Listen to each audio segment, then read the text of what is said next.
Бүгінгі видеода біз қос тұлғалы, ойлау қабілеті тұрақты емес, өз көңіл күйін басқара алмайтын, жындыханаға жату керек адамдар жайлы айтатын боламыз.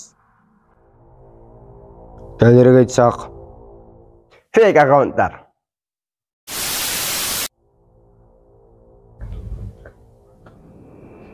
Сәлем достар. Бүгінгі видео шизофрения ауруы жайлы болмақ. Бүгін біз шизофрения ауруы жайлы әртүрлі деректерді талқылайтын боламыз. Шизофрения ауруы ол емделмейтін ауру. Онымен ауыратын адамдар әртүрлі больницаларда өмір сүреді. Бұл аурудың белгілері адамның бірден және одан да көптеген тұлғалар пайда болады. Және де олар эмоция сезінуді, мотивацияны бірте-бірте жоғалтады. Бұл әңгіменің барлығы шын. Егер тек деректерді соңына дейін айтсақ, өйткені егер деректерді соңына дейін жеткізетін болсақ, бұл әңгіменің бағыты мүлдем басқа жаққа бұрылмақ. Шизофрения ол психикалық ауру болғандықтан да эмоция, мотивацияға ол міндетті түрде әсер етеді. Ал бірақ бұл аурулардың пайда болу себебі өте өзгеше. Ол қоршаған ортадан да болуы мүмкін. Себебі кез келген адамға әртүрлі адамдар өзгеше көзқараспен қарай бастайтын болса, ол кез келген адамды өзгертеді.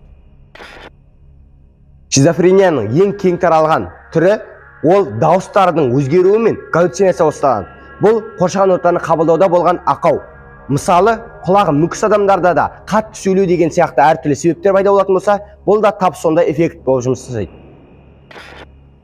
Бұл аурудың келесі әсері тұлғаның әртүрленуі, яғни бұл сананың бөлшектенуі болып саналады. Ол мысалы қарапайым өмірде де бар.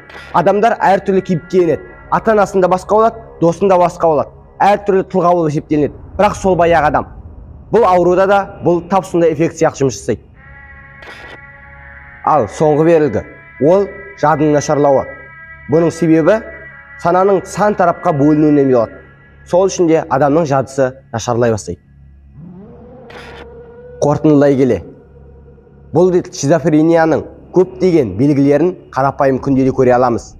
Жадының нашарлауы, қоршағанның ортаны қабылдаудағы ақауларды және де тұлғаның көпке бөлінуін.